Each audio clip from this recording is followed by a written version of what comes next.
Bonjour Myriam. Alors, est-ce que tu peux commencer par te présenter et nous dire pourquoi cette vidéo sur la Kundalini? Alors, je suis Myriam Alou, je suis analyste énergéticienne. Je travaille, voilà, j'accompagne des gens pour diverses pathologies. Alors, pourquoi cette vidéo? D'abord parce que lorsque j'ai eu moi-même un montée de Kundalini, j'ai vécu cette expérience, il n'y avait pas énormément de vidéos sur le web.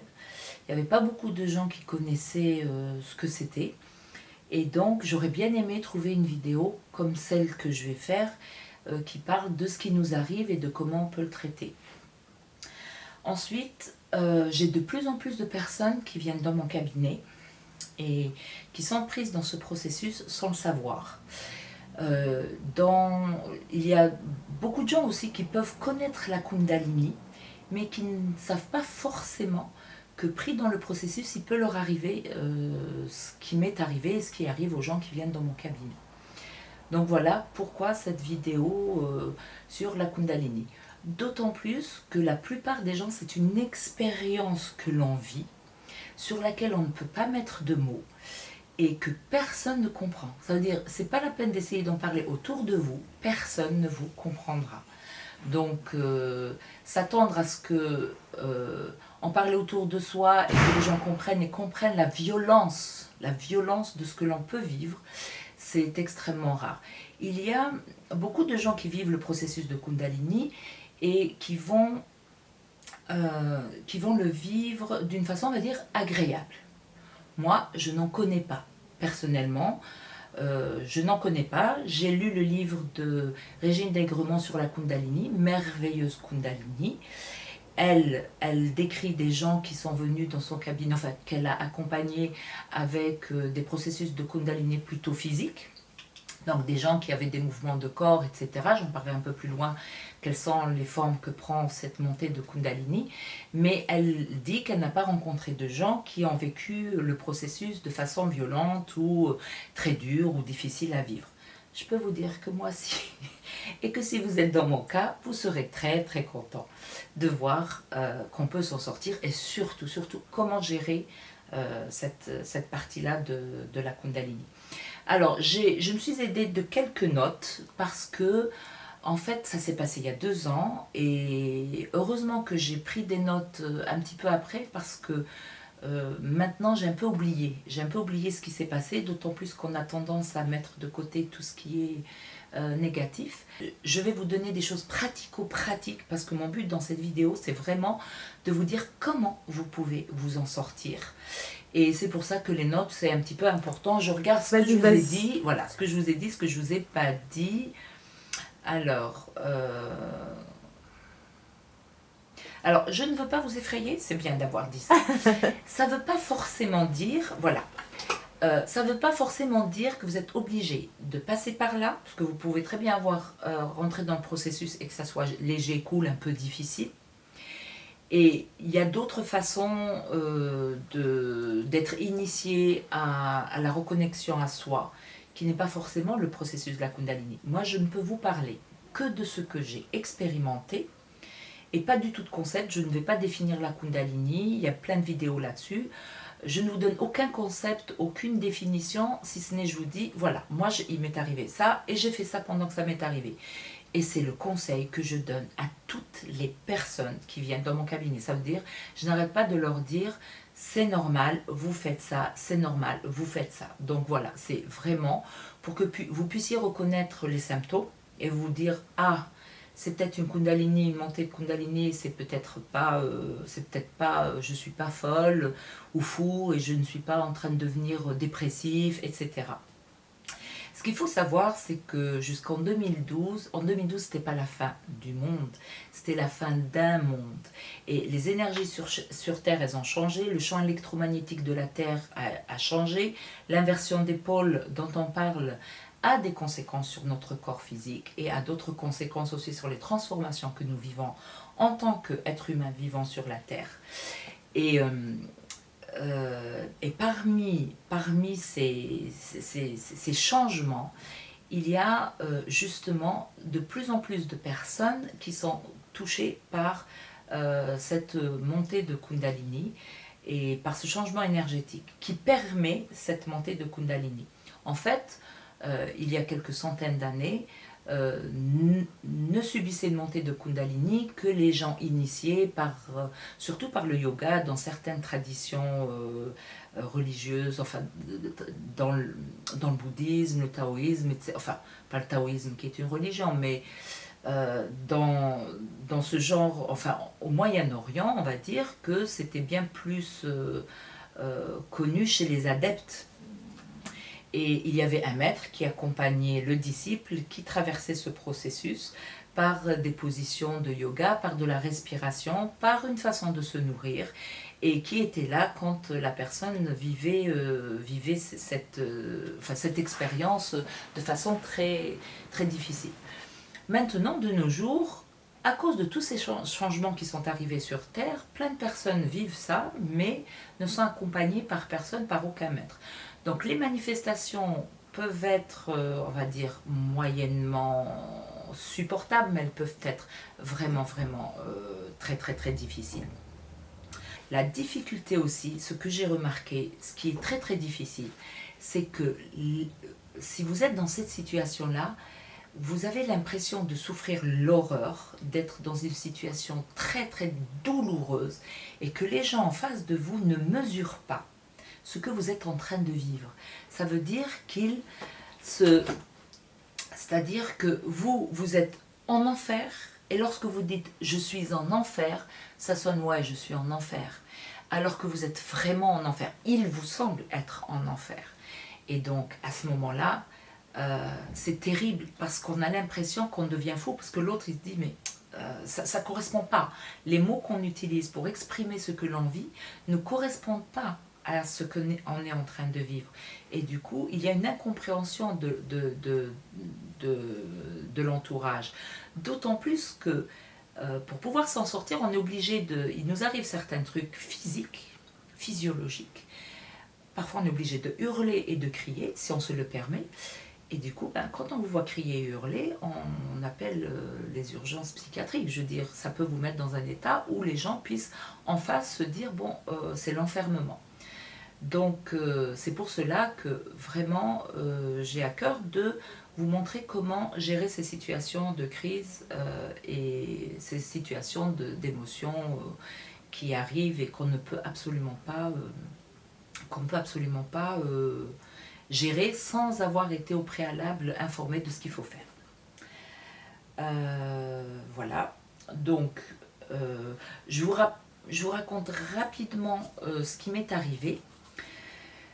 Alors, comme je travaille, j'ai été informée, j'ai des guides, je travaille avec des guides, j'ai des informations comme ça. On m'avait dit, c'était au mois d'août, tu vas vivre une montée de Kundalini, ça sera la traversée du désert, tu la vivras seule. Mais honnêtement, j'ai absolument pas tenu compte de ce qu'on me disait. C'était en vacances, oui.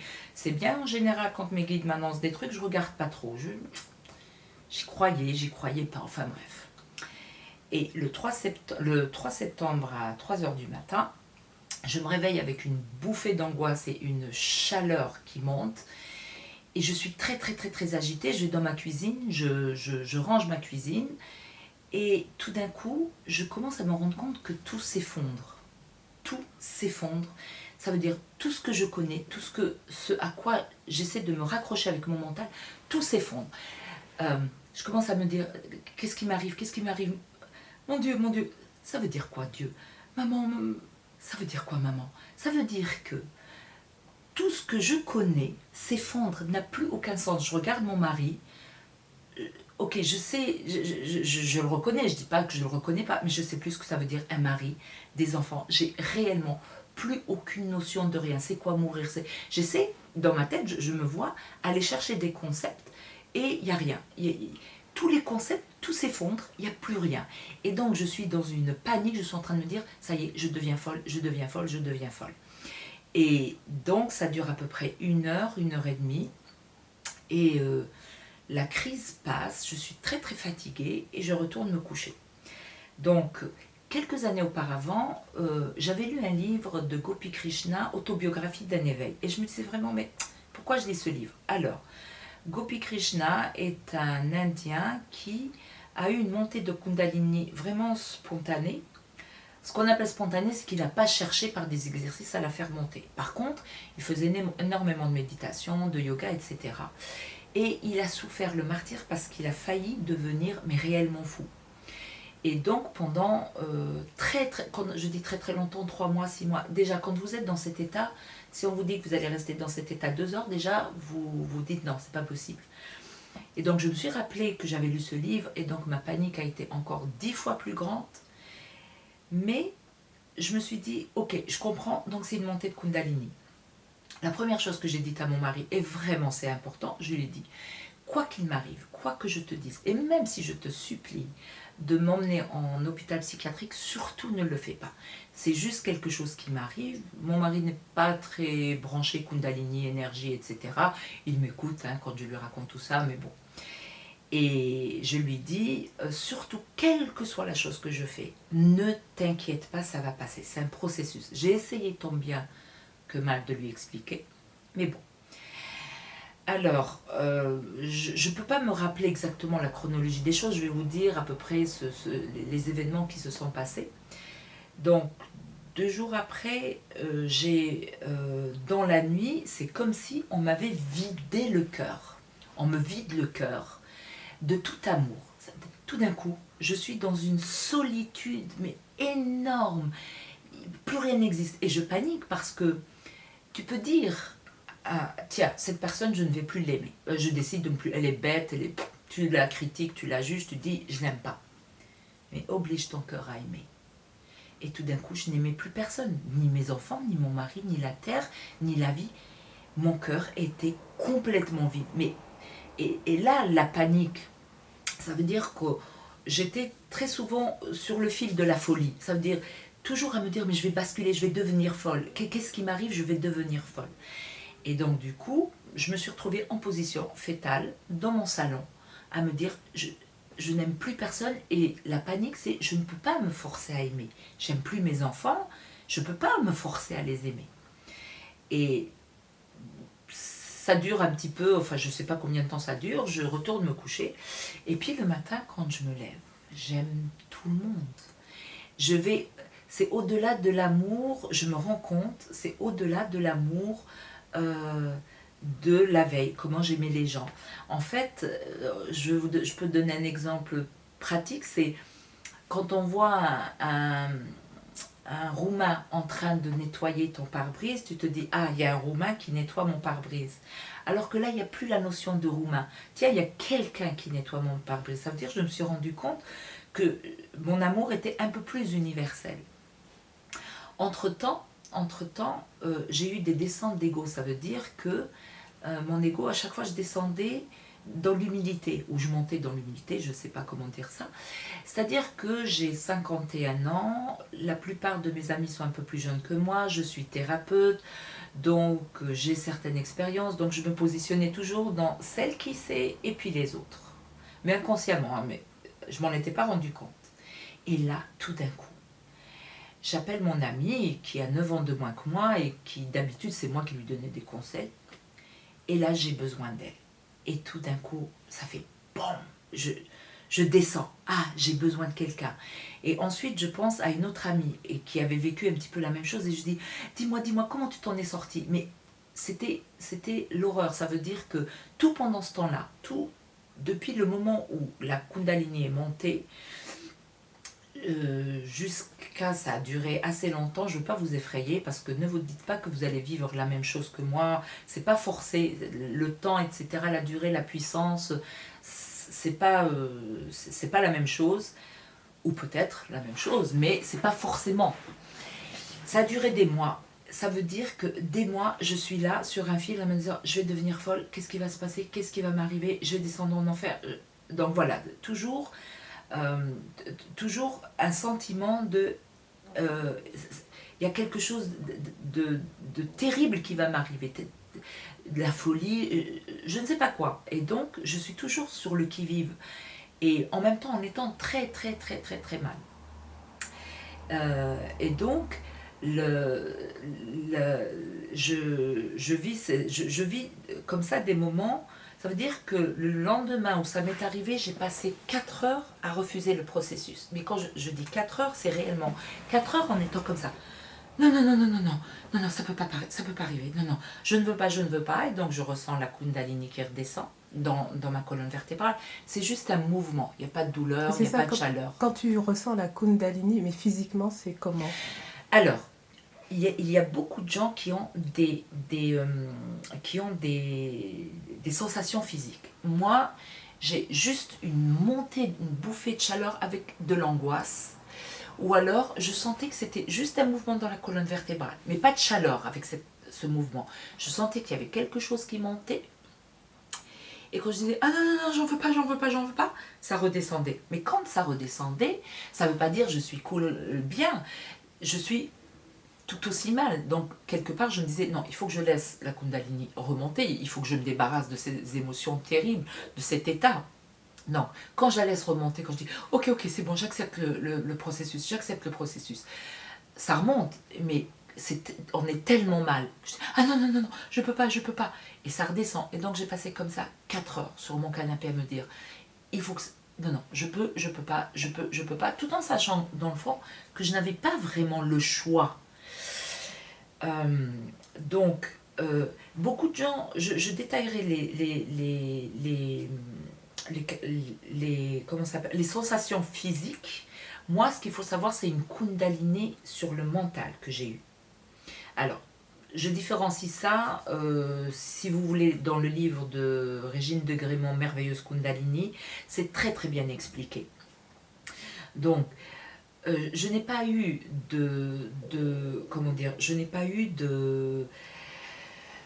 hormis des bouffées de chaleur. Alors pendant des semaines, j'ai eu une énergie dans ma tête, l'énergie qui allait farfouiller dans les circonvolutions de mon cerveau, mais vraiment farfouiller pour aller chercher tous les souvenirs, toutes les mémoires cellulaires, dans le corps aussi.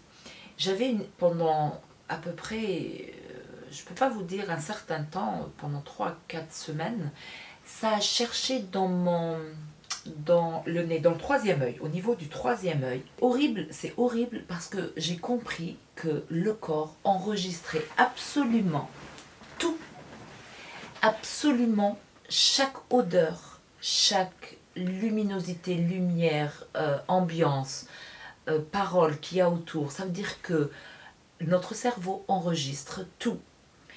Et ça donnait que, par exemple, en 1 seconde, quand ça farfouillait dans le troisième œil, j'avais 5 informations, on va dire, 5 que j'ai repérées, 5 informations qui venaient.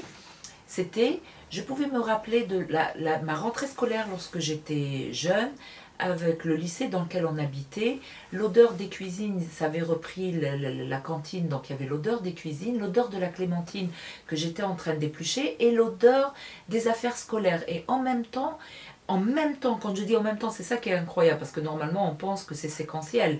Je me rappelle ça, puis après je me rappelle ça. Non, ça veut dire que j'avais 5-6 souvenirs qui venaient en même temps avec l'odeur, l'ambiance, avec ce que je pensais, ce que je me disais. C'est horrible à vivre. On a l'impression, pourtant c'est pas des souvenirs négatifs, c'est des souvenirs que j'aime bien, mais qui, mis comme ça, c'est une information que le cerveau ne peut pas traiter. Et du coup, lorsque vous êtes en train de vivre ça, lorsque la personne est en train de vivre ça, c'est horrible à vivre. Et puis, si tu te calmes pas en te disant, ok, c'est bon, ça va passer, tu te dis, c'est tout le temps. Et si je reste comme ça toute ma vie? Et si ce phénomène s'est déclenché en moi, que je reste comme ça? Et là, tu penses aux acouphènes, par exemple, les gens qui souffrent d'acouphènes et qui souffrent de ces acouphènes toute leur vie. Et là, je me dis, ah, c'est peut-être ça, je vais vivre avec l'odeur, les odeurs et les souvenirs de la même façon. Donc ça, c'était pour te dire ce qui s'est manifesté. Moi, c'était plutôt donc des peurs. Alors, énormément de peurs. Je ne pouvais plus prendre ni l'avion, ni le train, ni le RER, ni le métro, ni le bus, ni l'ascenseur. Alors, pourquoi la Kundalini? Là, je fais un petit aparté pour vous expliquer pourquoi la Kundalini. L'âme est dans le monde des âmes, et puis elle vient sur Terre. Elle s'incarne, elle rentre dans ce corps, ok. Elle rentre dans ce corps, et puis avec l'éducation, avec le conditionnement sociétal, culturel, religieux, on croit qu'on est ce corps. Et à un moment donné, l'âme décide qu'il est temps pour la personne de se rappeler qui elle est. Je suis une âme dans ce corps, je ne suis pas ce corps. Comment se fait la désidentification? Comment? Moi, je crois que je suis moi, et comment tout d'un coup, je vais comprendre que je ne suis pas moi? Eh bien, la Kundalini participe de cette désidentification. En fait, c'est comme si le but est de se rappeler, on est sur Terre, et on se rappelle qu'on est une âme, que notre véritable nature, c'est d'être une âme, qui a pris momentanément ce corps comme véhicule sur Terre. J'aime bien faire l'analogie de notre venue sur Terre, c'est comme un voyage qu'on ferait en Espagne. Donc imagine, tu viens sur Terre, ton arrivée sur Terre, c'est ta date de naissance, on ne sait pas trop quand on va mourir, donc on va dire, je vis 100 ans, je suis dans le monde des âmes, je viens sur Terre pendant 100 ans et je retourne dans le monde des âmes, dans l'au-delà de ce qu'on ne connaît pas. Ok? C'est comme quand je vais en Espagne, je vais pour 15 jours en Espagne et je reviens en France. Ok? Est-ce que quand tu es en Espagne, tu te promènes en Espagne, est-ce qu'à un moment donné, tu oublies que tu es française? Tu oublies que tu as des enfants, une vie, un travail? Non, on est en Espagne, je suis en Espagne, je suis heureuse, je profite de l'Espagne, je profite du cadre, mais à aucun moment, je me dis je suis espagnole. Je sais tout le temps, seconde après seconde, je sais que je suis française. Dans le fond, quelque part, je sens que je suis française et je sais que dans pas longtemps, je vais retourner. Et puis, il y a mes amis, il y a ma vie, etc. Imaginez, donc c'est ce qui arrive à l'âme, hein. Imaginez que vous êtes en Espagne et que tout d'un coup, vous arrive un virus ou vous avez un choc et puis vous êtes amnésique et vous prenez pour une Espagnole. En fait, c'est ce qui nous arrive lorsqu'une âme arrive sur Terre et qu'elle s'incarne. Il y a l'oubli, ce qu'on appelle l'oubli auto-induit. Et du coup, on oublie qu'on était comme si tu es en Espagne et que tout d'un coup, tu te prends pour une Espagnole. Comment on va faire pour désidentifier, pour enlever cette identité? Toi, tu crois que tu es toi et on va te dire non, non, non, non, toi, t'es pas toi.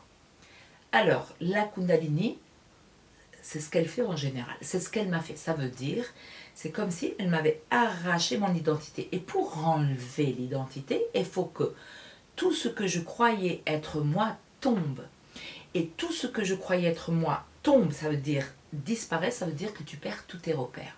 Ça veut dire que tu rentres dans un espace de folie, de réelle folie. Ce qu'on appelle la folie, c'est une perte de repères. Tu ne sais plus qui tu es, tu ne sais plus ce que tu fais sur Terre. Moi, je regardais les gens et je me disais, pourquoi ils sont pas verts? Et pourquoi ils ont un nez? Et ça sert à quoi de respirer? Sauf que ce qui m'a fait tenir le coup, c'est que je savais vraiment, j'avais confiance en le processus. Je savais que c'était un processus qu'il allait prendre fin. J'avais une foi en Dieu, en l'univers, en la vie. Je savais qu'on ne pouvait pas me faire vivre plus que je ne pouvais supporter. Ça veut dire, sachez que on ne vous fera jamais vivre plus que ce que vous ne pouvez supporter. Si vous êtes en train de vivre l'enfer, sachez que vous pouvez le supporter. Sinon, vous ne serez pas en train de le vivre. Donc voilà. Je vais vous parler maintenant des formes que peut prendre la Kundalini. Je vous ai dit que il y a beaucoup de formes physiques. Il y a des mouvements du bassin, des mouvements des jambes. Ça veut dire que vous pouvez avoir des mouvements, vos jambes vont faire des mouvements incontrôlés, vos bras vont faire des mouvements incontrôlés. Il y a beaucoup de mouvements où à un moment donné vous tirez la langue comme ça. Mais vous avez l'impression que la langue va sortir et qu'il y a quelque chose qui sort. J'ai une patiente en ce moment elle c'est beaucoup plus physique et donc qui a mal partout, qui a des douleurs partout, qui a des migraines terribles, horribles, qui a des bouffées de chaleur, qui a l'impression de brûler à l'intérieur. Et puis pendant une semaine, elle me disait, je suis glacée, je me sens glacée, je suis glaciale, je suis d'humeur glaciale, je suis froide.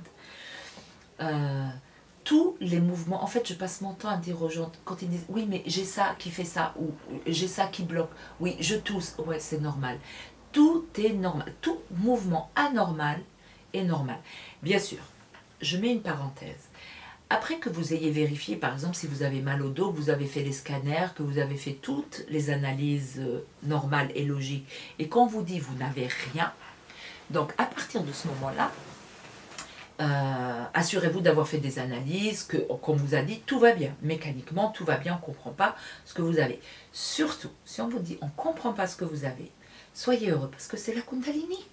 Enfin, je trouve pour moi, le plus dur, c'est quand même toutes les peurs qu'on traverse. Alors, je reviens à je suis une âme et je rentre dans ce corps. Quoique l'âme, elle englobe le corps, hein, mais pour l'exercice, je prends ça, je prends cet exemple. L'âme, elle entre dans le corps et commence à descendre dans le corps. Et puis elle nettoie le corps. En fait, pour que l'âme puisse faire ce qu'elle a envie de faire et prendre les rênes dans cette vie, prendre les rênes de votre vie, elle est obligée de nettoyer le corps. Comme si vous héritiez d'une maison, vous achetez une maison et vous voulez en faire ce que vous voulez, ben vous la nettoyez, vous voulez en faire un loft, ben vous cassez des murs, vous nettoyez la maison pour vous y installer. Et ben l'âme, elle descend avec sa lumière et elle nettoie. Donc c'est un travail de la Kundalini, c'est pas un travail juste de la Kundalini, c'est un travail de l'âme, de la vie, qui va vous créer les parfaites situations qui vont faire que ça va déclencher, ça va vous mettre dans des situations qui vont déclencher des peurs, des angoisses, du stress, de la jalousie. Toutes les émotions dont vous devez être nettoyé. Donc, c'est une parfaite synergie entre le corps physique, cette énergie magnifique qui est dans notre corps, qui est en train de nettoyer toutes ces mémoires cellulaires, peu importe d'où viennent ces émotions. On ne va pas chercher à savoir, c'est du transgénérationnel, mon arrière-arrière-grand-mère, ou est-ce que c'est des vies antérieures. Si vous croyez que c'est aux vies antérieures et vous pensez que c'est des vies antérieures, ou des traumatismes que vous avez vécus quand vous étiez petit, ça n'a pas d'importance de savoir d'où viennent ces émotions, ces mémoires cellulaires. C'est comme si, tout d'un coup, on va faire le ménage, je vais faire le ménage avec une amie et que l'amie me dit « Ah ben non, moi pour savoir, pour pouvoir faire ce ménage, il faut absolument que je sache si cette poussière est constituée de particules de ces rideaux, du tapis ou des particules de terre. » Mais on s'en fiche de quoi est constituée la poussière. On va nettoyer la poussière. On s'en fiche d'où viennent ces mémoires. Est-ce que c'est ce que j'ai vécu? Est-ce que ce qu'a vécu le transgénérationnel? Ou est-ce que ce qui s'est passé dans les vies antérieures? Ça n'a réellement pas d'importance. Les énergies sur Terre, plus la Kundalini, permettent un nettoyage pour qu'enfin on puisse être en paix, dans la joie, la sérénité. Et pour enfin connecter notre nature originelle et vivre enfin sur Terre, débarrassé de tout ce qu'on a hérité de la densité. Alors, qu'est-ce qu'elle nettoie la Kundalini? Justement, elle nettoie ses mémoires cellulaires. Et comment elle fait pour nettoyer? Pourquoi est-ce que c'est si dur que ça? C'est dur parce que... Je vais prendre ça, tiens, je vais prendre ça. Ça, c'est de la colère. Vous pouvez avoir de la colère de votre arrière-arrière-grand-mère qui s'est inscrite dans les cellules. Vous pouvez avoir de la colère de vie antérieure si vous y croyez. Vous pouvez avoir de la colère de votre enfance. Et vous savez, c'est pas beau d'être en colère. Hein. C'est moche d'être en colère, donc vous ne laissez pas cette colère sortir. Donc à chaque fois, vous mettez un couvercle dessus. La Kundalini, qu'est-ce qu'elle va faire? Elle va aller farfouiller dans toutes vos cellules et faire ressortir cette colère. Mais pour la faire ressortir, vous êtes obligé de la voir, vous êtes obligé de la ressentir et de la vivre. Du coup, vous allez être dans un état où vous allez devoir hurler et crier. Donc, si c'est par exemple un chagrin, la Kundalini va aller chercher tous vos chagrins, toutes les mémoires cellulaires dans lesquelles il y a du chagrin. Et donc, mais le chagrin, il ne peut pas passer comme ça. là vous êtes comme ça. Non, vous allez vivre des chagrins, mais vous allez pleurer pendant des jours. Et vous allez dire, mais je ne comprends pas, je pleure, j'arrête pas de pleurer, je suis triste, je suis dans un abîme de chagrin, de tristesse, qui n'a aucun rapport avec ce que vous êtes en train de vivre. Vous travaillez, vous avez un mari ou pas, enfin, ça va, votre vie, elle est cool, bon, tout le monde a des difficultés, mais rien ne justifie un tel chagrin. Et vous êtes dans un chagrin et dans une profondeur, et très souvent, vous avez l'impression que vous êtes dans le fond et que ça ne finira jamais. C'est très commun à toutes les personnes qui vivent ça. En général, c'est à ce moment-là qu'elles m'appellent, et qu'elles m'appellent au secours, et que je leur fais un soin, souvent à distance, pour pouvoir déboucher, parce qu'il y a quelque chose, et pour pouvoir les sortir de ça. Alors, ça fonctionne à peu près comme ça. Imaginons que vous venez d'avoir eu un accident, vous étiez au téléphone, vous traversez la rue, vous ne regardez pas, il y a une voiture qui pile, il y a une autre voiture qui lui rentre dedans, vous sursautez, vous êtes effrayé, vous vous sentez coupable de ce que vous avez créé. Si vous le racontez à 2 minutes après ou 1 heure après, vous êtes encore sous le choc, et on va dire que sur 10, vous êtes à 10 d'émotion. Imaginez que vous le racontiez 2 jours après. Sur 10, vous êtes à 9 d'émotionnel. Si vous le racontez 6 mois après, vous dites, ah ouais, il y a 6 mois, j'ai eu un accident, enfin, j'en ai réchappé, vous serez à 5. Et puis, 1 an après, vous serez à 2 sur 10 d'émotion. Puis, 10 ans après, vous serez à 1. Alors, la Kundalini, qu'est-ce qu'elle vous fait? Au moment, même si c'est 20 ans après, elle vous fait revivre ce choc-là avec l'intensité avec laquelle vous l'avez vu lorsque ça s'est imprimé dans vos cellules. Ça veut dire que ça s'est imprimé à 10, vous le revivez à 10. Ça veut dire que si vous avez une mémoire de peur de bombardement, parce que votre arrière-grand-mère a eu très très très peur des bombardements de la Première Guerre mondiale ou Deuxième Guerre mondiale, et ça s'est inscrit dans sa mémoire avec une intensité de 10, vous allez la vivre lorsqu'elle va vous retraverser. Vous allez la vivre à 10 et non pas à 1, parce que c'est ainsi qu'elle s'est inscrite, c'est ainsi qu'elle s'est imprimée. Et donc, cette Kundalini va aller chercher une mémoire cellulaire telle qu'elle s'est inscrite avec l'intensité dans laquelle elle s'est inscrite. C'est-à-dire que après, vous allez vivre des peurs qui ne vous concernent pas, que vous n'avez jamais rencontrées, des situations de peur que vous n'avez jamais rencontrées dans votre vie, mais elles sont dans vos cellules. Et comme je vous l'ai dit, peu importe que vous les ayez vécues vous-même dans cette vie-là, comme ça, ou que ça soit transgénérationnel. Mais c'est la densité avec laquelle ça sort qui est effrayante et qui crée toutes ces émotions. En fait, ce n'est qu'une énergie qui passe. Et je passe mon temps à dire ça aux gens qui sont en crise, qui sont en pleine crise, où la Kundalini est au plus fort et où la personne est en train de hurler, de crier. J'arrête pas de lui dire, t'inquiète pas, ça va passer, ça fait que te traverser. Ce n'est qu'une énergie qui te traverse. Ne t'inquiète pas, c'est qu'une énergie qui te traverse. Donc, il y a, par exemple, il y a des manifestations qui, moi, m'ont énormément perturbée. Par exemple, pendant 2 jours, j'ai été sur la fréquence de l'âme. Ça veut dire quoi sur la fréquence de l'âme? Je suis une âme qui est dans le corps de Myriam. Mais quand l'âme, elle prend le dessus,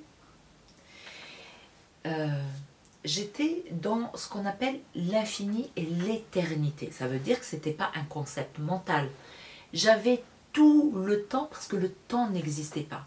Mais mon mental ego, qui était encore un peu là, parce que la nuit du 3 septembre, elle n'a pas tout détruit. Parce qu'il s'accroche, le mental ego. Mon mental ego, il essaie de comprendre ce que ça veut dire l'éternité. Il ne comprend pas. Donc du coup, il panique, parce que lui, il veut comprendre.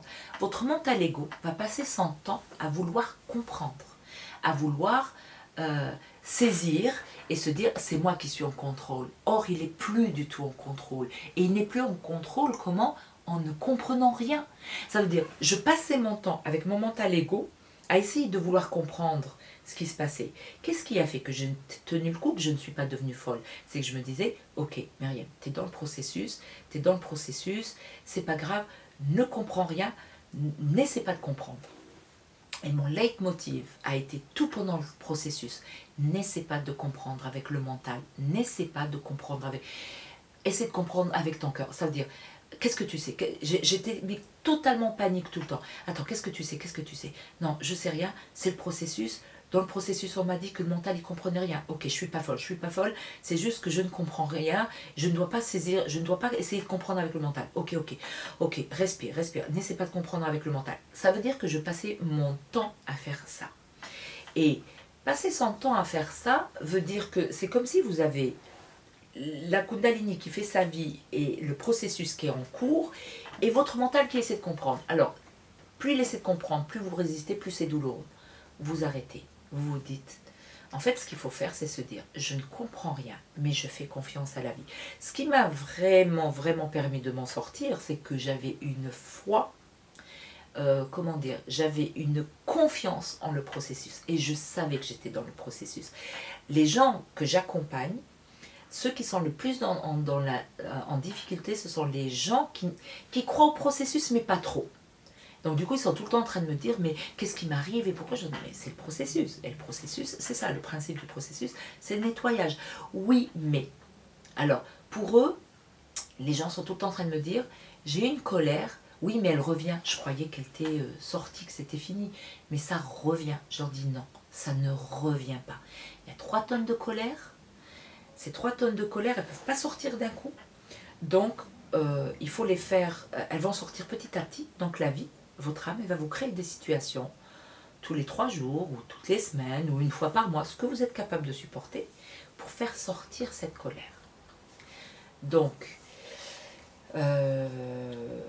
il y a donc des phénomènes psychologiques. Par exemple, un jour, pendant 3 heures, j'étais une particule dans l'univers, une particule dans le néant, et j'étais rien. Mais c'est même pas je suis rien, moi Myriam sur Terre, je suis rien. Des fois on a cette espèce d'émotion de se sentir inutile, on n'a rien fait dans notre vie. Non, c'était une particule dans l'univers. Mais qu'est-ce que tu entends par quand tu dis j'étais une particule dans l'univers? Qu'est-ce que ça veut dire? Je me sentais être une particule. Ça veut dire j'étais plus Myriam, j'étais plus sur Terre, j'étais plus pendant 3 heures. J'étais juste un grain de sable dans l'univers. C'est pour ça que je dis, les mots ne peuvent absolument pas exprimer ce qu'on vit. On essaye de trouver des mots. Tu vois, c'est comme si tu ressentais que tu n'avais plus un corps. J'étais plus un corps, j'étais plus, je savais que j'étais sur Terre, j'étais pas complètement dissociée de moi, j'étais pas complètement dans un état modifié de conscience. Mais l'émotion de solitude, tu vois, c'est comme si on m'avait prise, on m'avait mise dans l'univers pour me faire ressentir la solitude de n'être rien et d'être dans le rien. Et c'est pour ça que je dis, c'est très difficile d'expliquer ce que l'on vit. C'est comme si tu voulais expliquer le goût, ce que c'est qu'une orange à un Inuit qui n'a jamais goûté une orange. Quoique avec la mondialisation, je ne pense pas qu'on puisse trouver un Inuit qui n'a pas goûté une orange, mais enfin bref. Tu vas lui dire, c'est sucré, c'est un petit peu acide, c'est un agrume, c'est comme le citron. Ah non, tu ne connais pas le citron. Mais même, c'est pas le citron. C'est comme le pamplemousse. Ah non, non, c'est pas comme le pamplemousse. Eh bien, c'est ça. Ça veut dire que je passe mon temps à essayer de vous expliquer ou à essayer d'expliquer aux autres ce que j'ai vécu avec des mots qui ne correspondent pas. Et il n'y a que les personnes qui vivent ça qui se disent ah ouais, je me sens comme ça. Ah ouais, je reconnais, c'est ça. Donc, des pressions dans la tête, des pressions, une énergie qui va chercher partout, de la chaleur, des variations de température, des mouvements du corps, des nettoyages. Des nettoyages, ça veut dire on sent que quelque chose sort. Beaucoup tousser, vomir. Donc migraine, j'ai une personne qui vomit beaucoup. Donc, comment j'ai fait pour m'en sortir? Donc, on s'en sort du processus. On s'en sort. Comment on s'en sort? Là, je vais prendre mes petites notes parce que c'est quand même important. D'abord, repérer la vague. En fait, ça veut dire quoi repérer la vague?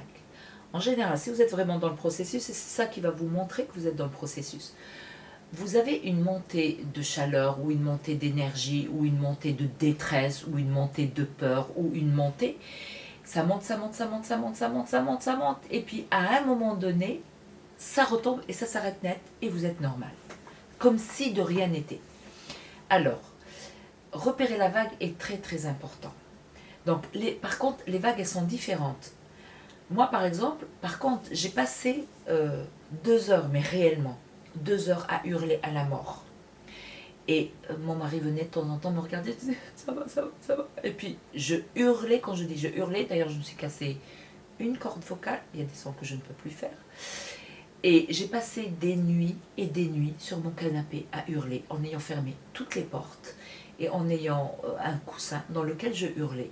Parce qu'en fait, le son est une fréquence vibration qui va jusque dans les cellules et qui casse qui va décrocher la mémoire cellulaire.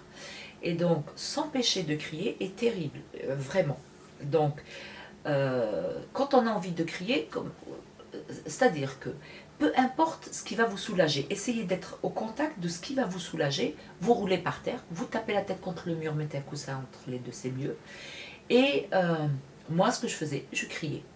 Et je me suis rendu compte que, par exemple, à ce moment-là, je travaillais au restaurant et j'étais en train de servir les clients.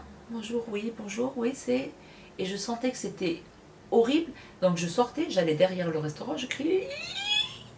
Je criais avec le maximum de ce que je pouvais en me disant, en évitant que les gens m'entendent. Mais il n'y avait que ça qui soulageait, l'horreur. Alors que quand je m'empêchais de crier, ça explosait dans ma tête. C'était insupportable. C'est la façon que j'ai trouvée. Et les gens tout le monde ne crie pas forcément. Mais j'ai quelques personnes qui crient, qui sont obligées de crier. Et je leur dis, mais prévenez votre famille, expliquez-leur, c'est ça le plus dur. C'est expliquer aux autres que tout va bien.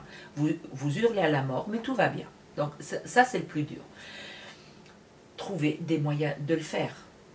Alors, donc, vous repérez la vague. Les vagues, moi je pouvais passer 2 heures avec des vagues qui faisaient ça. Tac, tac, tac, tac, tac, l'horreur de la mort. Je suis morte, donc je suis en train de vivre une mort noyée. Donc j'ai tout, je suis dans la vague, paf, ça part. Et 2 secondes après, il y a une autre vague qui arrive et la première fois, les vagues étaient aussi rapides que ça. Après, la vague, elle peut se collecter, se ramasser sur 3-4 jours. 3-4 jours, t'es pas bien, 3-4 jours. Et puis après, ça monte au paroxysme. Et puis, mais tu te dis, mais je suis pas bien. Mais je suis pas bien, j'ai tout, je suis pas bien, je suis pas...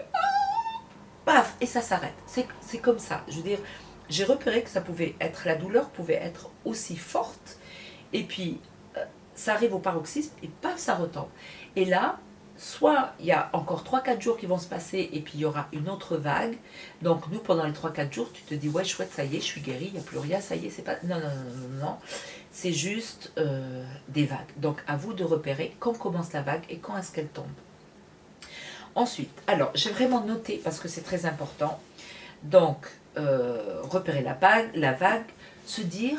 Tout pendant que moi, j'étais en train de vivre l'horreur de tout ce qu'on pouvait imaginer, je me disais, mais rien, c'est qu'une énergie qui te traverse, c'est qu'une énergie qui te traverse, c'est qu'une énergie. J'ai passé mon temps à me dire, ce n'est qu'une énergie qui me traverse. Ce n'est pas moi, je n'ai pas vécu ça, ce n'est pas moi, c'est pas réel, c'est pas vrai, ce n'est qu'une énergie qui me traverse. Donc, surtout vraiment croire en le processus, savoir que c'est un processus qui a un début et une fin. On connaît à peu près le début quand ça nous est tombé sur la tête, mais la fin, honnêtement, quand c'est une initiation par l'énergie de Kundalini, ça dure à peu près 40 jours, entre le moment et la fin du processus d'initiation, où l'énergie sort et elle se déploie. Mais ça ne veut pas dire que le processus dure 40 jours. Le nettoyage dure beaucoup, beaucoup plus longtemps. Et au début, le nettoyage, c'est les grosses émotions qu'on a, les grosses colères, les grosses... si c'est des désespoirs, et ben ça sera le désespoir. au début sortent les grosses émotions, puis après le processus, il affine toutes les émotions et toutes, c'est de plus en plus, le nettoyage est de plus en plus subtil et les vagues elles sont de plus en plus fines. Ça veut dire que moi je me suis rendu compte que j'avais un nettoyage des vagues à l'âme. Tu sais, quand tu as juste un petit vague à l'âme, genre le dimanche après-midi, quand reprendre le travail le lendemain, quand on a cette espèce de vague à l'âme du dimanche après-midi, et bien la Kundalini nettoie ce genre de vague à l'âme.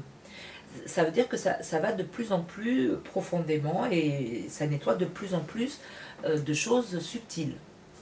Alors, donc, ne surtout pas vouloir de limites, de se dire quand ça s'arrête. Tout le monde me dit, mais quand est-ce que ça va s'arrêter? Quand est-ce que ça va s'arrêter? Je ne le sais pas, vous ne le savez pas. Vous attendez que ça passe. Vous attendez que ça passe. Plus vous vous dites, ah, parce que moi au début je me disais, quoi? Ça va dire, si ça dure 2 jours, ah non c'est horrible. Et si ça dure 2 heures, ah non, non, non, je peux pas.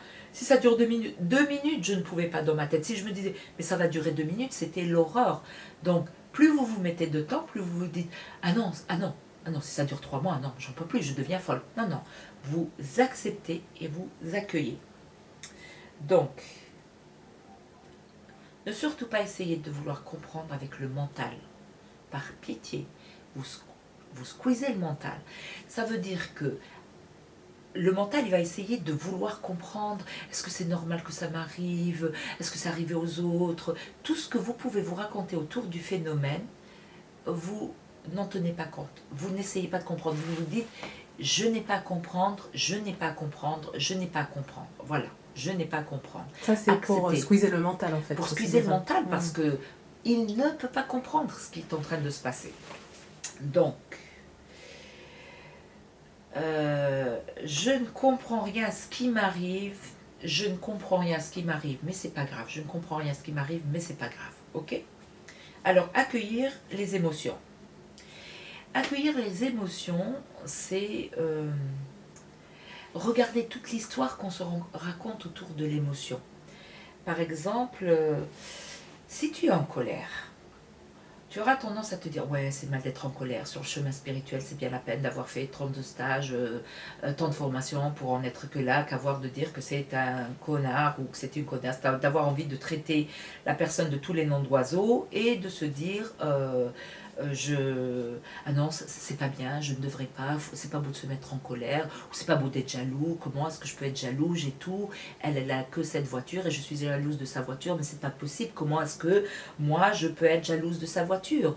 Mais en fait, ça c'est toutes les histoires que vous racontez autour de ce qui vous arrive. Je suis jalouse de la voiture, alors que j'ai une Mercedes et je suis jalouse de je sais pas quoi. J'ai pas de Mercedes. Ça n'a rien à voir avec ce que vous vivez. C'est juste la vie qui vous fait sortir la jalousie, mais qui doit avoir un support. Et donc, le support, c'est je suis jalouse d'elle parce qu'elle part en vacances et que moi, je ne pars pas en vacances. Tu vas te dire, mais j'ai jamais été jalouse des gens qui partent en vacances ou pas, ça m'a toujours été égal. Pourquoi tout d'un coup est-ce que je suis jalouse? Mais ça va pas, mais t'es pas normal, mais ça va pas, t'es pas normal d'être jalouse. Non, alors tout ça, c'est le genre d'histoire qu'on se raconte autour d'un événement. Quand tu es dans le processus, tu es jalouse. Ah, je suis jalouse, ok. En fait, c'est une gestion des émotions que je suggère à tout le monde avec Kundalini ou hors Kundalini. Comment gérer une émotion?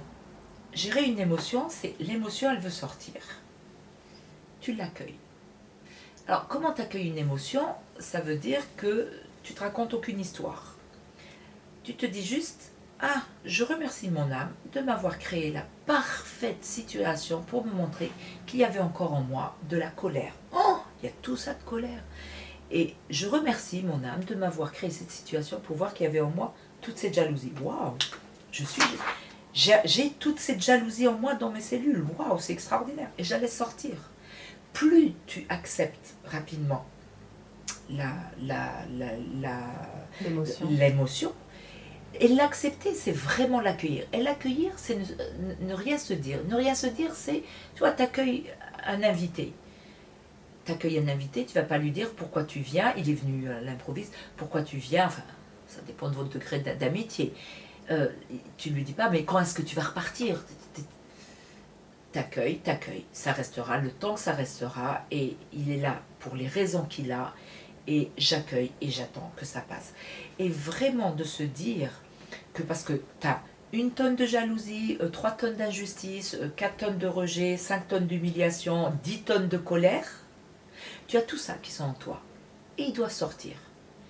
Et la vie, ton âme, l'univers, Dieu, va te créer la parfaite situation, mais réellement la parfaite situation, pour que tu puisses ressentir la jalousie, ou la colère, ou l'envie, ou la tristesse, et qu'elle puisse sortir. Et nous, au lieu de regarder, j'ai ça en moi, tiens, j'ai cette colère en moi, je vais regarder la personne ou la situation qui me cause cette colère ou cette émotion. Tu vois, c'est comme si par exemple tu as un furoncle, là, tu as un furoncle, et je vais appuyer sur le furoncle, et tu vas me dire, ah Myriam, arrête, tu me fais mal. Je vais te dire, et si j'appuie là, est-ce que je te fais mal? Tu vas me dire, ben non. Je vais te dire, je te fais mal là, parce que tu as un furoncle, et je t'appuie là pour te dire qu'il y a un furoncle que tu dois soigner. Et bien la vie, c'est la même chose. La vie, elle t'appuie sur tous les furoncles que tu as, colère, joie, non pas la joie, non, la joie c'est bien, colère, chagrin, rejet, humiliation, les 5 blessures, plus tout ce qui en découle comme émotion, elle vient appuyer dessus. Et nous, au lieu de regarder, ah mon furoncle, ah ma colère, ah ouais, mais tu te rends compte, cette connasse, ma collègue, elle fait exprès de dire, elle sait très bien que ça m'énerve quand elle fait ça, j'arrête pas de leur dire, la clim, ça me gêne, la clim, non mais elle fait exprès pour m'embêter. Voilà. Ou mon fils, il m'énerve, je lui demande de descendre les poubelles, il ne descend pas les poubelles, il me met en colère. Donc c'est toujours les autres qui sont la cause de nos émotions, alors que c'est l'inverse. C'est la vie qui a mis en place toutes ces situations pour te nettoyer de cette colère, de cette émotion, de cette injustice. Voilà, tu as vraiment pas grillé le feu rouge, et puis il y a le policier qui vient et te dit, feu rouge, grillé, vous êtes passé au rouge, tu lui dis, mais non, je suis passé à l'orange, moins 4 points. Une colère, oui, ce connard de policier, nanana, tout ce que tu peux te dire, non mais c'est injuste. Ou alors, waouh, il y a toute cette émotion d'injustice en moi. J'oublie le policier, j'oublie la facture d'électricité d'EDF qui a augmenté, explosé à 500%. J'oublie tout ça. J'oublie qu'est-ce qui a causé, et je regarde, je dis waouh, il y a tout ça de colère en moi, il y a toute cette émotion d'injustice. C'est très difficile à faire au début, parce qu'on n'y pense pas. Mais à partir du moment où on a commencé à faire ça, c'est extraordinaire.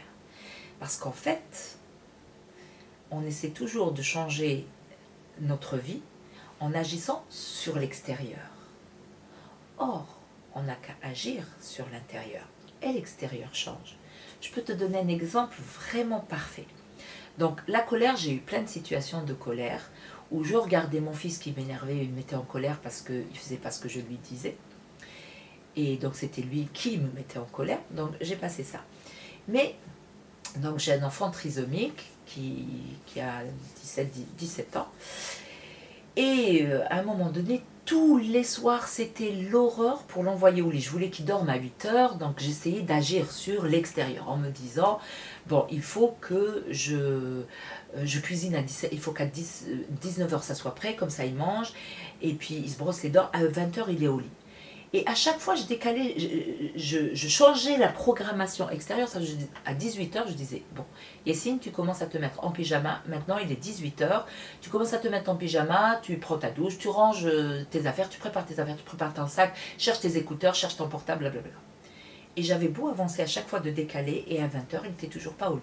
Et un jour, je me suis dit, Myriam, tu essaies de changer l'extérieur. Change l'intérieur. L'extérieur va changer. Ouais, mais quand même. C'est quoi l'émotion là?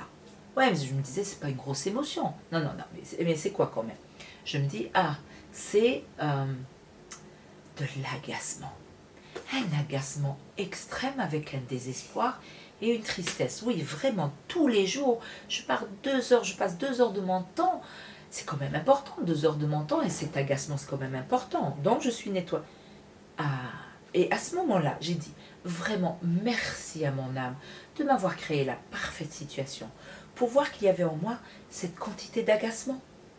Et je te promets que de ce jour-là, je n'ai plus jamais eu à dire à mon fils, va te coucher. C'est incroyable, c'est extraordinaire, mais c'est vraiment comme ça. Ça veut dire que je lui donne à manger, il mange, tout d'un coup je range les assiettes et je me dis, ah, il est 8 heures. Et je vais voir. Et il est couché. Et il est déjà au lit sans que tu lui dises... sans que je n'ai même à lui dire, va te coucher. Bon, c'est peut-être arrivé une fois ou deux, mais réellement, c'est sorti de ma vie.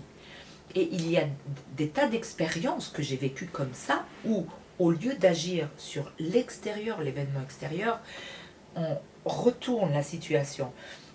Il y avait un jour dans ma vie, et c'est vraiment important de comprendre que ça fonctionne comme ça. Il y avait des rave parties dans mon quartier. Il y avait des bâtiments inoccupés, squattés par des gens qui louaient ces bâtiments-là aux organisateurs de rave parties. Donc des rave parties, ça m'a mis dans des colères extraordinaires. Et donc, ils devaient partir, ils avaient fait leur dernière rave party, ils avaient dit, ça y est, c'est la dernière, fin mars. Avril arrive et il y a des rave parties. Et je passe ma nuit à vouloir appeler le commissariat. De toute façon, le standard du commissariat était coupé parce que tout le monde appelait pour protester. J'ai passé la nuit à imaginer comment je pouvais me venger. Ça veut dire, je me disais, oui, j'ai mon fils de 23 ans, j'ai un fils de 23 ans, je vais lui dire, il ramène tous les copains du quartier, les Blacks, les Arabes et tout ça, et ils vont prendre des bâtons, des chaînes et tout, puis ils vont attendre tous les gens qui sortent. Non, non, non, non, non, c'est mieux, non, non, un cocktail Molotov. Je vais sur Internet, je regarde le cocktail Molotov, et je leur balance. Oui, mais si je balance et je tue les gens, c'est pas bien. Alors non, je vais pas le jeter dans la foule, je vais le jeter à côté. Oui, mais tu sais très bien que les mouvements de foule tuent plus. Ouais, mais c'est bien fait pour eux. Ils ne nous ont pas respectés. Ça fait des mois que ça dure, que c'est les rêves partis, c'est boum, boum, boum, boum. Et toute la nuit, j'ai imaginé tout ce que je pouvais me venger. Et toute la nuit, j'ai passé à me dire, mais Myriam, tu sais très bien que c'est pas comme ça que tu règles la situation. Ce n'est pas en agissant sur l'extérieur, mais en agissant sur l'intérieur. Mais j'arrivais pas à connecter l'émotion de colère. Et puis tout d'un coup, je me dis, mais c'est pas la colère, c'est la vengeance. Ça veut dire, j'ai regardé tout ce désir de vengeance. Je me suis même imaginé, ayant jeté mon cocktail Molotov, ayant eu quelques dégâts, et les voisins qui me disent, ouais, t'as bien fait Myriam, t'as bien fait, parce que quand même, ils ne nous respectaient pas, ils n'avaient qu'à nous respecter, ils n'avaient qu'à nous respecter, et puis voilà. Ah, je me suis dit, à ce point-là, j'avais ce besoin de vengeance, mais j'ai 50 ans, mon Dieu, en 50 ans de ma vie, je n'ai jamais ressenti un sentiment de vengeance. Et donc, il y avait cette quantité de vengeance en moi, dont j'ignorais l'existence. Et c'est cette situation-là qui m'a montré qu'il y avait. Et à la seconde où je me suis dit, oh, c'est extraordinaire, mon Dieu, merci d'avoir créé cette situation pour voir que j'avais cette quantité de vengeance en moi, la vengeance est partie. Véridique, il n'y a plus jamais eu de rêve party dans le quartier. Et en même temps, ce que j'ai connecté l'émotion, j'ai compris. Ce jour-là, il y a eu une bombe qui a été posée en Angleterre. Et j'ai ressenti ce que pouvait ressentir le poseur de bombe. Ça veut dire, j'ai compris que la justification d'une religion ou d'un... Peu importe la justification qu'on donnait au geste, c'est que dans le fond, il y avait un désir de vengeance. Et j'ai vraiment ressenti ce que c'était que la vengeance. Et bien sûr, la vie a organisé la meilleure situation pour moi, pour que je ressente ça. Donc, il y a la Kundalini qui nettoie, d'accord, et qui va aller chercher les mémoires cellulaires. Et en même temps, au moment où vous êtes dans le processus, vous pouvez vivre des situations qui sont... qui vont être... c'est pas simplement des mémoires... Ah non, non, je ne pose pas, j'ai pas fini. C'est pas simplement des mémoires.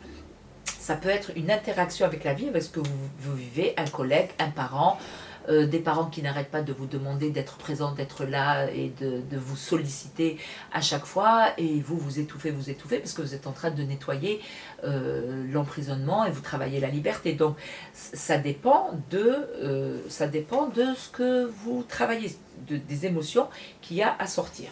Donc j'ai dit accueillir l'émotion. Ne surtout pas vouloir que ça aille mieux plus tard. Ne pas essayer de minimiser l'émotion, ne pas essayer de la rendre plus digeste et plus en se disant ouais mais c'est pas grave, de toute façon je sais que ça va passer, je sais que ça va passer. Oui, parce que si tu te dis je sais que ça va passer, c'est vouloir la minimiser. Se le dire, mais pas en voulant la minimiser, en voulant l'édulcorer. Ça va passer, mais l'accueillir avec la densité qu'elle veut manifester. Alors, ne pas les juger. Ah ouais, ne pas juger les émotions. Parce qu'on est sans arrêt en train de se juger par rapport aux émotions, aux pensées qu'on a. Ah ouais, ça se fait pas d'être en colère. Ah non, mais ça se fait pas d'être jalouse. Mais tu comprends, être jalouse, mais c'est pas possible. Ça se fait pas de se ressentir aussi nul. Enfin, tout ce qu'on peut se dire, ça ne devrait pas, il ne faudrait pas, ça ne devrait pas être comme ça. Je ne devrais pas me sentir comme ça. Je ne devrais pas avoir cette posture. Tous les je ne devrais pas sont à bannir.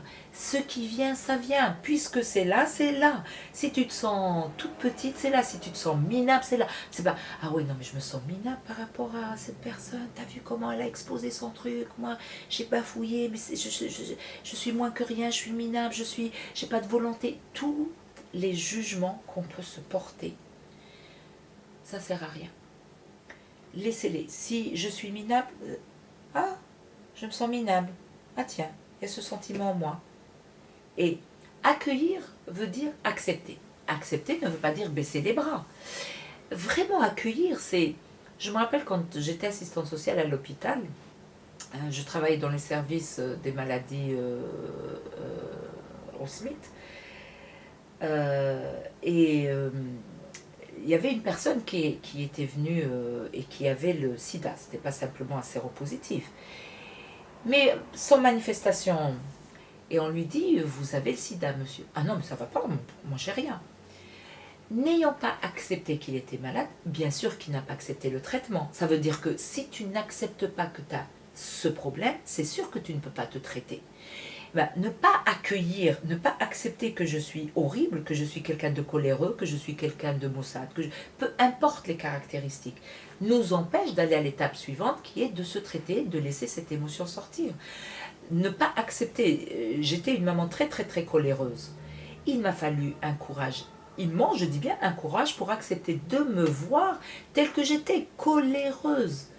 Et me dire, mais je ne veux pas être une maman coléreuse.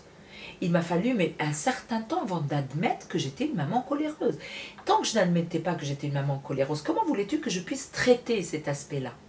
Pour pouvoir traiter un aspect, il faut qu'on accepte d'aller voir nos parts d'ombre. Et nos parts d'ombre, on n'a pas de cadavre dans les placards. Nos parts d'ombre, c'est tout ce qu'on ne veut pas voir en nous. Je suis quelqu'un qui ne supporte pas, j'étais quelqu'un qui ne supportait pas qu'on me fasse la moindre critique. Parce que si on me disait... mais la personne pouvait me dire un truc très très simple et je le prenais comme une critique et j'étais sur la défensive. Bah, si tu es quelqu'un comme ça, bah, tu ne pourras jamais t'améliorer. Accepte d'abord de te voir dans tes réactions. Donc ces parties d'ombre, ce sont ça, ces parties-là. Tous nos côtés, nos travers, tout ce qu'on ne supporte pas, toutes les critiques qu'on se fait, les autocritiques. Et à partir du moment où on accepte d'aller visiter ces parts d'ombre, ben c'est bien plus facile de les traiter. Mais il faut d'abord les accueillir, c'est se dire oui, je suis une mère coléreuse, oui, et j'ai pas du tout, ou colérique, j'ai pas du tout envie d'être ça. C'est tout. Ou je suis une maman, ah ouais.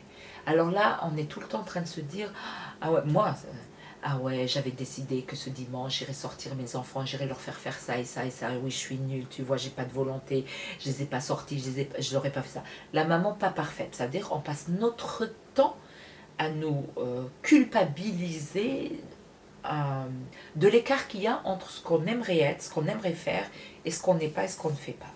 Bon, bah déjà accepté. Ah bah oui. Voilà, je me sens coupable, ouais, j'ai de la culpabilité, ah ouais, je me sens coupable. Et on laisse ce sentiment de culpabilité nous envahir et nous traverser, et on reste avec, je me sens coupable. Il n'y a rien à faire.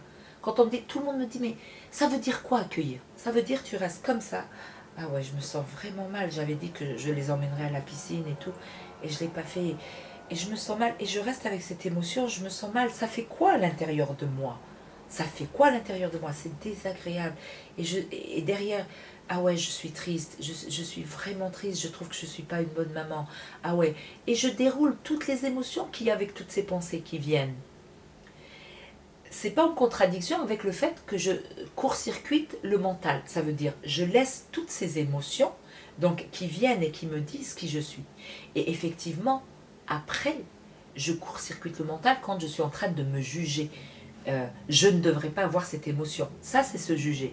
Mais rester dans l'émotion, se dire, ouais, pourquoi j'ai cette émotion?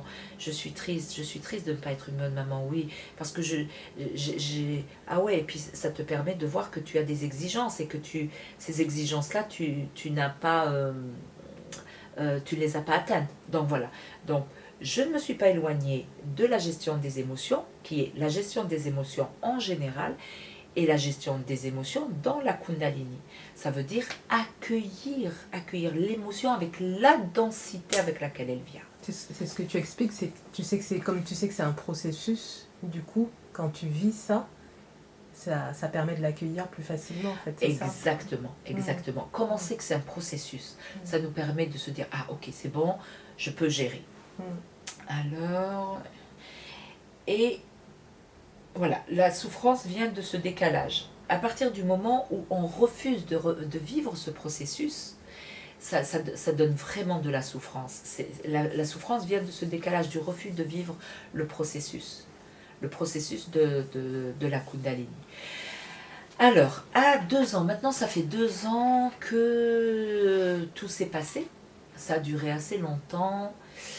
Alors le sommeil, j'ai pas parlé du sommeil, parce que les troubles du sommeil sont assez importants. C'est-à-dire que quand vous êtes en nettoyage et dans ce processus, vous avez l'impression de jamais rentrer dans le sommeil et jamais d'émerger du sommeil. Ce qu'il faut savoir, c'est que l'âme, pendant qu'on dort, lorsqu'elle quitte le corps, elle va qu'à ses occupations, elle va faire des choses. Et pendant le processus de Kundalini, pendant le sommeil, il se passe énormément de choses, d'apprentissage, de nettoyage, de compréhension de l'âme. Elle est en activité. Et du coup, comme on a des perceptions un peu plus développées, on va plus ou moins percevoir cette activité du mental. Et c'est pour ça qu'on a l'impression, le matin, les gens ils me disent, enfin c'est ce que j'ai vécu, si je te dis t'as dormi, tu vas me dire oui j'ai dormi, non j'ai pas dormi, j'ai dormi. Réellement ne pas savoir si on a dormi ou pas dormi. Alors, le processus, il y a le gros nettoyage, ça déménage, et après, il y a le temps d'intégration du processus. Et là, c'est un temps que les gens ont énormément de mal à vivre, parce qu'on est extrêmement fatigué, on ne peut rien. En fait, on nous squeeze le mental au départ, l'énergie squeeze le mental, et après elle squeeze l'énergie du physique pour que tu te plantes sur un fauteuil et que tu laisses le processus, le nettoyage prendre fin, et puis tout ce qui doit descendre, tout ce que tu dois intégrer. Ce qu'il faut savoir, c'est que on atteint d'autres plans de conscience, on a des expansions de conscience, on a des compréhensions de la vie, la vie a de plus en plus de sens. Mais moi je sais que j'ai passé des mois à ne rien faire. Mais quand je dis ne rien faire, c'est ne pas cuisiner, ne pas sortir, ne pas forcément parler, ne rien faire. Parce que tu n'avais pas l'énergie, tu n'avais pas... Voilà, j'avais ni l'énergie. Je pense que c'est la logique du processus. On ne peut rien faire. Tu es obligé de rester assis. Je sais que pendant des jours et des jours, j'entendais la voix me dire allonge-toi 2 heures et médite. Alors, pour les gens qui ne méditent pas, qui n'ont jamais médité, j'ai jamais médité, si ce n'est les petites méditations qu'on fait dans les formations, ce qui se passe en ce moment, c'est que vous êtes, je dis bien, vous êtes obligé à un moment donné de vous allonger et de ne plus bouger. Il y a un shift qui se fait. À ce moment-là, ça veut dire que le mental, c'est lui qui mène la danse. Je vais faire, oui, l'autre il m'a dit et tout, j'aurais dû lui dire. Le mental, il est comme ça. Plus facile que je fasse avec la main gauche. Le mental, il est comme ça. Et l'âme, elle est là. Donc, le mental, il est en train de... il a pris le dessus, il est tout le temps en mouvement, il est tout le temps en mouvement là.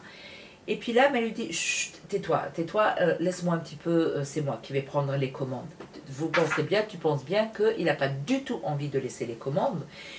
Et laisser les commandes, c'est...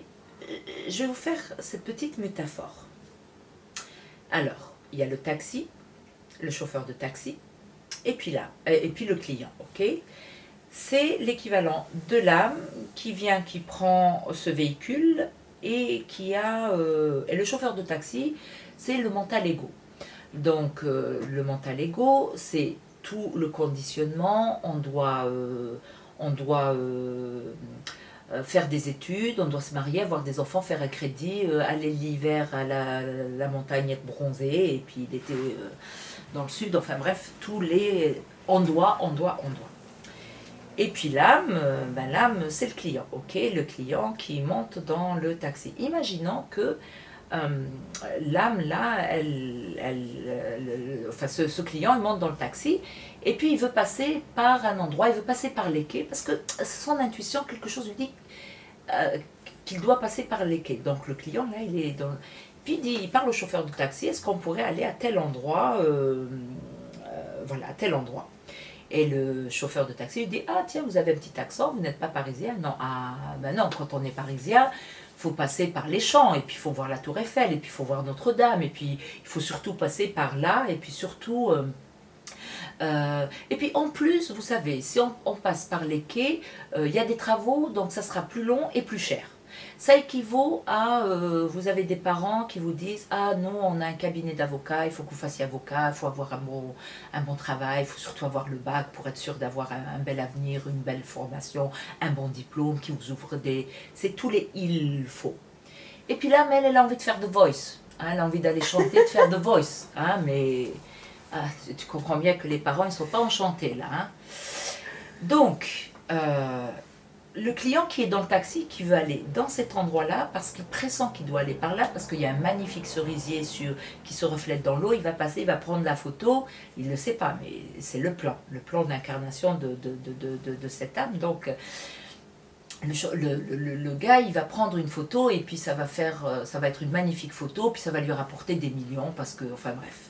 Lui, il pressent qu'il faut qu'il aille par là. Et puis le chauffeur de taxi, il est là en train de lui dire, mais non, vous comprenez, vous êtes à Paris, il faut aller par là, en plus ça va vous coûter moins cher, ça va vous faire perdre moins de temps. L'âme, à un moment donné, imaginons que le taxi lui dise, ah ben écoutez, non, moi je vous dis, c'est par là qu'il faut aller. Elle va lui dire, écoutez monsieur, la personne va lui dire, écoutez monsieur, ou vous m'emmenez là où je veux, ou je descends. Je ne peux pas continuer, c'est quand même moi qui commande. Et le chauffeur de taxi dit, ah mais non, vous êtes dans mon taxi, c'est moi qui commande. Donc l'ego mental, il est comme ça, il est, vous êtes dans mon taxi, c'est moi qui commande. Oui, mais à la base, monsieur, vous êtes taxi, mais vous êtes au service du client. Ah non, mais moi je fais ce que je veux. Notre âme, elle est comme ça sur Terre. Je fais ce que je veux en répondant au conditionnement de toute la société. Et l'âme, elle communique avec ce corps à travers les émotions, le ressenti, l'intuition. Oh, je sens qu'il faut que je passe par là, je sens qu'il faut que j'aille là en vacances, je sens qu'il faut. Mais on n'accorde pas d'importance à ce je sens qu'il faut, à nos émotions, à nos sensations. On répond aux injonctions de la société. Ah, j'ai un crédit, il faut que j'aille travailler, même si je me fais suer dans ce travail qui n'a plus aucun sens pour moi. J'ai un crédit, je dois payer ma maison, je continue de le faire. Et donc, on est quand même soumis à l'ego mental, qui des fois, qui est bien parce qu'il est là pour nous protéger, qui est là pour qu'on puisse... en cas de survie. En cas de survie, et puis on ne va pas réapprendre à manger tous les jours, à marcher tous les jours, réapprendre à cuisiner tous les jours et à faire notre travail tous les jours. Donc il est là pour ça. Mais il a pris le dessus, il a décidé de nous emmener là où il veut. Donc, s'allonger, donc vraiment, le mental, il doit cesser, arrêter de fonctionner. C'est-à-dire que la Kundalini, elle va nous permettre, le fonctionnement pour le moment, c'est la tête, le mental, ego, qui décide si je vais faire telles études ou telles études, si je vais faire de la danse, du chant, ou s'il est plus raisonnable de quand même faire le droit. Et ensuite, j'écoute plus ou moins mon cœur. Est-ce que j'ai vraiment envie de me taper 4 années de droit? Non, non, j'ai pas envie. Mais donc, le circuit, c'est mental, raison, action. La Kundalini, elle casse le mental. C'est le cœur. Qu'est-ce que j'ai envie? Et ensuite, j'ai envie de faire ça. Et là, je donne l'ordre à mon mental de mettre en place les choses. Ça veut dire que le mental n'a plus la même mise sur le devenir. Et tu penses bien qu'il n'a pas envie de déposer le sceptre, la couronne et tout ce qui va avec. Et s'allonger dans la méditation, j'appelle pas ça vraiment la méditation, ça veut dire s'allonger alors que le mental, il veut dire levez-vous, lève-toi, lève-toi, lève-toi, lève-toi, lève-toi. À un moment donné, quand vous sentez que il faut absolument que vous vous levez, là il faut que je me lève, non là il faut que je me lève, j'en peux plus, j'en peux plus, j'en peux plus, là il faut que je me lève. À ce moment-là, c'est là où il faut résister. Et vous résistez et il y a un shift qui se passe. Et c'est dur de résister parce qu'au moment où l'âme est en train de prendre le de calmer, non, ouais. Voilà, le contrôle, elle envoie des hautes fréquences. Et c'est les hautes fréquences auxquelles on n'est pas habitué, auxquelles notre corps n'est pas habitué, qui nous insupportent, qu'on ne supporte pas. Ça veut dire, tu vas te sentir, tu es allongé, tu te dis, bon, il faut que je résiste, il faut que je reste allongé, il faut que je reste allongé, il faut que je me calme, il faut que je reste allongé. Et tout en te disant ça, tu sens que ton corps, il n'a qu'une envie, c'est de s'expulser, de vraiment se lever. Et bien non, il faut résister. Parce que c'est une façon qu'a l'âme de calmer l'ego, de lui dire, chut, tu te tais, c'est moi. C'est moi. C'est moi qui suis dans le taxi et c'est pour moi que tu es là. Donc, et c'est très très très difficile à faire. Mais une fois que c'est fait, c'est fait. Une fois que le shift est fait. Les personnes, elles voient, elles me disent, mais de moi-même, je n'attends qu'une chose, c'est le moment où je vais aller m'allonger ou alors je vais aller rester avec moi-même. Méditer, on appelle ça méditer, mais voilà. C'est très très très important. Et je voulais attirer votre attention sur le moment présent. C'est-à-dire que depuis la Kundalini, j'ai passé 2 jours dans l'enfer du moment présent et dans l'éternité, c'est-à-dire que je pouvais entendre des gens me dire, j'avais un restaurant à l'époque, entendre allô madame, je voudrais réserver pour jeudi prochain à 14h, le 25 à 14h. Je comprenais jeudi prochain, 25 à 14h, mais pour moi ça voulait rien dire. C'est comme si je te disais, je suis allée en Russie et j'ai acheté une robe à 100 roubles. Je ne sais plus si c'est les roubles, la monnaie de la Russie, mais enfin bref. Et tu vas me dire, tu vas comprendre 100, tu vas comprendre rouble, mais tu vas me dire, Myriam, c'est une robe à 1 euro ou une robe à 1000 euros? C'est quoi? C'est une belle robe de luxe? Ou tu ne vas pas comprendre, il n'y a pas de sens. Ça veut dire que j'avais perdu le sens du temps. Et j'étais dans l'infini, sans limite. Et tu penses bien que le mental ego, il ne comprend pas. Il veut comprendre, mais il ne comprend pas. C'est trop grand pour lui. Ce que on vit avec la Kundalini, c'est tellement immense. Ce qui rend difficile la chose, c'est que le mental ego, il veut tout comprendre. C'est faire rentrer un éléphant dans un dé à coudre. Grégory Mutombo, il aimait bien dire ça et je trouvais que c'est une bonne image. Et donc, du coup, quand on est dans le moment présent, il y a le courant, le New Age, vivre le moment présent, il faut être dans le moment présent, il faut vivre le moment présent. Le moment présent est horrible à vivre, au début. Pourquoi il est horrible à vivre? C'est pas vivable. Parce depuis qu'on est jeune, on apprend j'en ai marre de l'école, là, bientôt ça va sonner, je vais aller à la maison, je vais prendre mon goûter, je vais jouer, Donc, c'est les collègues qui font la tête, qui font la tronche, vivement le week-end. Là, ce que je suis en train de vivre, c'est désagréable et tout, mais je mets un couvercle dessus, vivement le week-end, vivement les vacances, vivement que j'aille au cinéma ce soir, vivement que je me mette sur YouTube, vivement que... C'est désagréable là, en ce moment, et donc je me projette dans le futur. Quand la Kundalini est passée par là, qu'elle a squeezé le mental, il n'y a plus de futur. On ne peut plus se dire, je ne pouvais même plus me dire, parce que je suis dans la rue, j'ai froid, je vais bien, dans 5 minutes je suis à la maison et c'est bien. Non, j'ai froid. Mon mental ne peut pas m'emmener dans 5 minutes à la maison, il fera chaud. Il ne fonctionne que dans le moment présent. Ça veut dire qu'on se coltine tout ce qui est désagréable dans le moment présent. Au début, ah ouais, c'est désagréable. Donc, je suis cette semaine collée avec des connards de collègues toute la journée qui font la tronche, et peu importe la raison. Et c'est désagréable à vivre. Et petit à petit, comme on devient plus empathique, plus compréhensible, on se dit, si mes collègues font la tranche, ce n'est pas en disant à cause d'eux que je suis pas bien, et là on se met à faire l'exercice de, si, qu'est-ce que je ressens là? Je ressens de la colère, du désespoir, parce que mes collègues font la tranche, donc en même temps on est en train de faire l'exercice. Puisqu'on est en train de faire de l'exercice, on apprend, tiens, pendant le moment présent, je me rends compte que mes collègues, la tranche qu'ils font, a un impact sur moi, je fais l'exercice en même temps, et de plus en plus, comme je suis présent, je peux agir sur ce qui se passe maintenant en moi. Et donc du coup, de plus en plus, le moment présent devient agréable, parce que le moment présent nous permet d'être présent à nous, à ce qu'on ressent, au fait que mon fils m'énerve, que mon collègue m'énerve, que ma mère n'arrête pas de me téléphoner pour me dire apporte-moi ceci, apporte-moi cela. Donc ma mère m'énerve, c'est elle qui m'énerve, non, c'est pas elle qui m'énerve, il y a de l'énervement en moi. À la seconde où tu comprends ça, ta mère arrête de t'appeler. Et donc, le moment présent devient un outil. Mais avant de devenir un outil, c'est un désagrément. Mais sans ça, on ne peut pas connecter les émotions qui sont en train de nous traverser.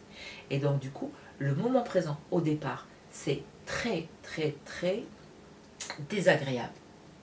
Mais ça nous permet d'arriver à un espace de paix, de liberté, de joie et de sérénité. Et il y avait un truc très important. Bon, entre-temps, j'ai vécu des expansions de conscience extraordinaires. Plus je descendais en enfer, plus l'expansion de conscience était extraordinaire. Et je savais que dans ces moments-là, tout était parfait. Le plan est parfait. Ça veut dire que tu accèdes à la perfection du plan. Du coup, tu accèdes à la paix. Et ce que j'ai compris que c'est pas... on est cette paix, joie, sérénité, on l'est tout le temps, comme le ciel bleu. Et les nuages, ce sont les émotions. Et nous, on a l'impression que cette variation émotionnelle, un jour je suis bien, un jour je suis pas bien. Non, je suis tout le temps bien. Il y a le fond, l'âme qui est là, elle est tout le temps bien, elle est tout le temps en paix. Ce sont les émotions qui me traversent, cet état émotionnel qui peut durer 5 ans d'affilée. Je veux dire, tu peux être dépressive pendant 5 ans et effectivement tu dis je suis dépressive. Mais si déjà on se disait, au lieu de dire je suis dépressive, une part en moi est en dépression déjà, si on parlait en part, déjà notre réalité serait bien plus différente. Et donc du coup, j'ai vécu la perfection du plan et je sais que c'est ça qui est. C'est ça cette réalité pour moi. Et donc, j'ai tendance à vouloir la chercher sans la rechercher. Parce que vouloir la chercher l'éloigne. Si tu veux chercher quelque chose, ça veut dire que tu ne l'as pas. Si tu ne l'as pas, ça veut dire... si tu la cherches, ça veut dire que tu ne l'as pas. Donc, je me dis, je suis cet état de paix, de joie, de sérénité. Mais pour le moment, il y a tout ça à nettoyer. Toutes ces émotions, toutes ces croyances, ce que je croyais qu'était la vie, ce que je croyais... j'ai compris que à travers la loi d'attraction qu'on crée notre réalité, ah tiens, comment je peux créer ma réalité, etc. Ça veut dire tous ces changements-là qui se produisent, ils sont là en ce moment, et je ne cherche pas, il ne faut pas chercher la paix, il ne faut pas chercher la joie, il ne faut rien chercher. Ça veut dire que tu es là et tu acceptes. Et petit à petit, au début, tu sais, j'avais 3 secondes de répit. Mais 3 secondes étaient suffisantes pour moi. Il y a des gens, dans les gens que je suis, que j'accompagne, ils peuvent avoir 2 jours de répit. Une journée de répit, entre des vagues. Moi, j'avais 3 secondes. Et 3 secondes, je m'y tenais, mais alors là, comme je ne sais pas quoi, je me disais, voilà, mon état naturel, originel, c'est ça. Et ça fait que se nettoyer. Et de plus en plus, cet état de paix s'installe très très très subtilement. Je ne me suis mis aucun temps, aucune limite. Ça viendra quand ça viendra. Ça s'installera quand ça s'installera. Mais je sais que ça va venir. Ça veut dire que j'ai la certitude que mon état originel, c'est ça. Et c'est une telle paix. Ce qui est bien dans l'éveil, parce que j'ai vécu des espaces d'éveil, Ce qui est bien, c'est que c'est très très simple. C'est d'une simplicité, on se dit, mais c'est pas possible que ça soit aussi simple, aussi rien, et tout à la fois. Et il ne faut pas chercher à ces moments-là. S'ils sont là, ils viennent. S'ils ne viennent pas pendant 4-5 mois, ils ne viennent pas pendant 4-5 mois. Et ne pas se mettre de limites dans le temps, ne pas se dire j'espère que ce nettoyage va se terminer, j'espère que ça va passer le plus rapidement possible. Tout ce qu'on se dit par rapport à ça. Mais il y a quelque chose à faire ou il n'y a rien à faire? Ce qu'il y a à faire, c'est laisser passer les vagues, crier, se rouler par terre. Vraiment, il n'y a rien à faire. Si, ce qu'il y a à faire, s'allonger par terre, dehors, dans la terre, dans l'herbe, parce que le champ électromagnétique de la terre rééquilibre notre champ électromagnétique, puisque la Kundalini est une réaction électromagnétique avec une énergie cosmotellurique. Donc c'est un espèce de grand gribouillage à l'intérieur que la terre apaise. Les arbres, quand il y a des montées de chaleur, de grosses montées de chaleur, prendre des douches, se nettoyer. On est constitué à 80% d'eau, même si on a du mal à le croire. 80% d'eau, je veux bien le croire, hein, voilà. Ce que j'ai remarqué, boire énormément d'eau et se doucher énormément aide le nettoyage, énormément. D'ailleurs, quand je fais des soins aux gens, je leur dis là, vous rentrez, vous prenez une douche, mais vraiment assez longtemps, parce que c'est comme si les particules d'eau rentraient dans les particules d'eau, se mélangeaient, et puis voilà, elles drainaient avec elles tout ce qu'il y a comme... il n'y a rien à faire. Si, ce que j'ai fait moi, c'est vrai que moi j'étais tellement en panique que tous les thérapeutes, enfin avec qui j'avais été formée, que je connaissais, je suis retournée les voir pour qu'ils puissent m'aider. Donc je ne sais plus combien j'en ai vu, 5, 6, et plusieurs fois. Je me suis fait soigner par Régine Daigrement, qui a écrit un bouquin qui faisait des soins à distance, mais qui est surbooké. Et j'ai attendu. J'ai vraiment fait confiance, mais vraiment faire confiance en le processus. Et comment savoir si c'est le processus et pas... par exemple, quand j'étais nettoyée de la peur de la mort, ça veut dire j'avais comme une épée de Damoclès j'ai un mari, j'ai 3 enfants, ils risquent de mourir à n'importe quel moment. En temps normal, mon mental, il peut me dire, mais Marianne, t'inquiète pas, tu feras comme tout le monde, il y a plein de mamans qui ont perdu leurs enfants. Ben, si tu perds ton enfant, et c'est ce que je me disais avant. Mais quand tu ne peux plus utiliser ton mental, ben, tu es avec la peur. Il m'arrivait même l'idée de me dire, attends, est-ce que je peux partir sur la Lune? Peut-être que sur la Lune, avec mes enfants, il n'y a pas la mort. Ou sur Mars, peut-être que si je vais sur Mars, je veux dire, n'importe quoi. Mais, et j'ai compris, il fallait que je fasse face à la peur de la mort. Et donc, rester et me laisser traverser par toute l'horreur de la mort. Ça veut dire toutes les idées qui te passent à ce moment-là. Et tu hurles. Mais dans le livre Merveilleuse Kundalini de Régine Daigrement, elle parle à la fin de son livre, qu'est-ce qu'on peut faire, le barattage, etc. Des mouvements, on peut respirer aussi, faire une certaine respiration. Mais à part ça, honnêtement, il n'y a qu'à accepter et se laisser vraiment accepter tout ce qui nous arrive. Voilà. Et baisser les bras, Voilà. Je voulais parler en même temps de ce que fait la Kundalini. La Kundalini pousse au lâcher-prise. Je rigole beaucoup quand les gens me disent « je travaille le lâcher-prise ». Le lâcher-prise ne se travaille absolument pas. Le lâcher-prise, je travaille le lâcher-prise. C'est comme si tu donnes un pistolet automatique à ton mental ego en lui disant « tire-toi dessus 3 balles ». Non, le mental ego ne va jamais lâcher prise. Qui dit lâcher prise du mental ego veut dire il est en train de se suicider, de s'auto-détruire. Non, non, non, non. Le lâcher prise, on n'a aucune prise sur le lâcher prise. Le lâcher prise, tu le fais quand, à force de douleur, et la Kundalini t'emmène là, c'est pour ça que la Kundalini te fait lâcher prise. Ça veut dire que tu es tellement en souffrance que tu dis c'est bon, stop. Là, j'abandonne. Et là, le lâcher-prise se fait. Le lâcher-prise n'émane pas d'une volonté du mental, puisqu'il a pour but de zigouiller le mental. Donc, je veux dire, le mental, il va te faire croire à chaque fois que tu as lâché prise. Ah ouais, il va te jouer tous les rôles. Tu vas croire que ça y est, c'est bon. Tout... Non, le lâcher-prise ne se fait... tu n'as aucun pouvoir sur le lâcher-prise. Si tu as un pouvoir dessus, c'est pas le lâcher-prise. Le lâcher-prise, c'est, ça y est, la vie a repris le dessus, l'âme a repris le dessus, je suis plus en... C'est pas moi qui dirige, c'est pas moi qui conduis. Tu penses bien que l'autre rigolo, là, il a aucunement l'intention de lâcher. Il va te faire croire qu'il a lâché. Le lâcher-prise vient à cause de la souffrance quand tout d'un coup tu t'abandonnes, tu te dis, mais tu t'abandonnes. Avec la Kundalini, la souffrance, tu es front contre terre en disant, je m'abandonne à Dieu, à l'univers, à peu importe à ce en quoi tu crois. Et là, le lâcher-prise arrive. Il n'y a pas de lâcher-prise autrement. Je travaille le lâcher-prise, j'ai lâché-prise sur mes vacances ou sur mon devenir. Oui, avec le mental, on peut se dire, oui, je vais accepter, si on me licencie, ben, je verrai. Oui, c'est un certain lâcher-prise. Mais le vrai lâcher-prise, la Kundalini te fait lâcher-prise. Elle détruit le mental, elle le remet à sa juste place. Elle lui dit, tu n'es que le chauffeur du taxi. Et ça, c'est très important de le comprendre. Tu vois, c'est comme si tu me dis, ah, j'ai mal à la dent, j'ai mal à la dent. Je te dis, t'es allé chez le dentiste? Non, j'ai pris ibuprofène. Le jour où tu auras vraiment, vraiment mal à la dent, quelle que soit la peur, quelle que soit... Et bien, quand tu auras passé 4 jours à te taper la tête contre le mur, tu vas aller chez le dentiste. Pourquoi tu vas chez le dentiste alors que tu n'y es pas allé avant, que tu avais peur? C'est la douleur.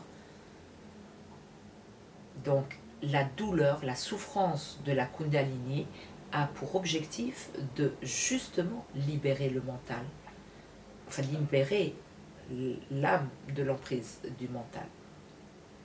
Ou l'inverse. Ou l'inverse. Ou l'inverse. Enfin, elle zigouille le mental. Hein. Elle lui dit, toi, mon coco, tu vas te remettre à ta place et tu iras là où je veux. Et au jour d'aujourd'hui, effectivement, je laisse vraiment la vie me traverser, vraiment avec ce qu'elle a à m'apporter comme surprise, agréable ou désagréable, la vie me traverser. Et c'est pas évident quand les gens te disent qu'est-ce que tu fais dans la vie, tu leur dis rien, j'avais un restaurant, 2 cabinets et tout, j'ai perdu tout à un moment donné, on perd tout, j'ai perdu tout, ça veut pas dire que vous allez perdre tout.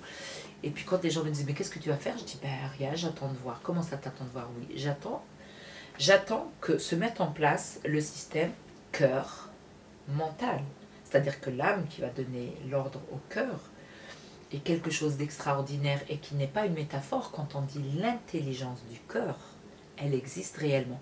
Je l'ai expérimenté que quelques secondes. Quelques secondes, ça veut dire tout d'un coup. Si je te demande qu'est-ce que tu as mangé hier, tu auras l'impression que tu vas chercher dans ton cerveau, tu vois, la mémoire, tu vois, qu'on utilise notre tête. L'intelligence du cœur, c'était réellement mon cœur qui comprenait les choses. Et j'étais là, je disais, mon Dieu, c'est vrai, c'est pas une métaphore, le cœur il comprend. Ça a duré quelques secondes, puis ça a disparu. Mais je sais que in fine, mon cœur prendra les rênes, mon âme prendra les rênes. Quand est-ce que ça va venir, je n'en sais rien. Et les gens qui sont dans l'éveil, pourquoi je fais cette vidéo maintenant? Parce que maintenant, je suis encore identifiée à moi, je peux dire je. Dans les moments d'éveil enfin, que j'ai vécu, les gens ont du mal à dire je. Je ne m'identifiais pas, je ne suis pas je. Donc j'utilisais le je, mais c'était juste pour que autour de moi on me comprenne. Et donc les gens, très souvent les gens qui sont réalisés, qui sont, on va dire, entre guillemets, éveillés, ont du mal à parler de leur période, parce qu'on oublie de la période d'éveil, de souffrance, on l'oublie, et puis l'ego mental ne veut plus rien dire, il y a vraiment une distance, et donc on ne peut pas en parler. Et les gens, tu as l'impression, les gens quand ils sont dans l'éveil, etc., quand tu leur dis moi je souffre et tout, ils n'accordent pas d'importance parce qu'ils savent que ça va passer, que c'est rien, mais toi pendant que tu le vis, c'est une horreur. Et je regardais les vidéos de gens, de plusieurs personnes qui parlent de l'éveil, qui font des séminaires, etc., qui ne peuvent pas vraiment répondre de la souffrance et du processus en lui-même. Une fois qu'on est sorti du processus, le processus il est derrière, on ne s'en rappelle même pas. Moi je m'en rappelle parce que j'ai écrit, j'entendais fais une vidéo. Mais autrement... Donc voilà, si je résume, oui. Quelle que soit la souffrance, vous repérez les vagues, vous surfez sur la vague. Et une fois que la vague se termine, vous vous dites, ah, puisque ça s'est terminé, c'est que c'est vrai, ça existe. La souffrance, c'est de perdre confiance en le processus. Tu vois? Et c'est de se rappeler, se dire, je suis dans le processus, je suis dans le processus, je suis dans le processus. Et le processus, qu'est-ce qui vous dit que vous êtes vraiment bien dans le processus? C'est de repérer la vague. Voilà. Je vous souhaite vraiment, vraiment, vraiment, de tout mon cœur, je vous souhaite de le passer parce qu'au bout, c'est extraordinaire. Mais le vivre est quelque chose de très, très, très dur. Merci Myriam. Merci.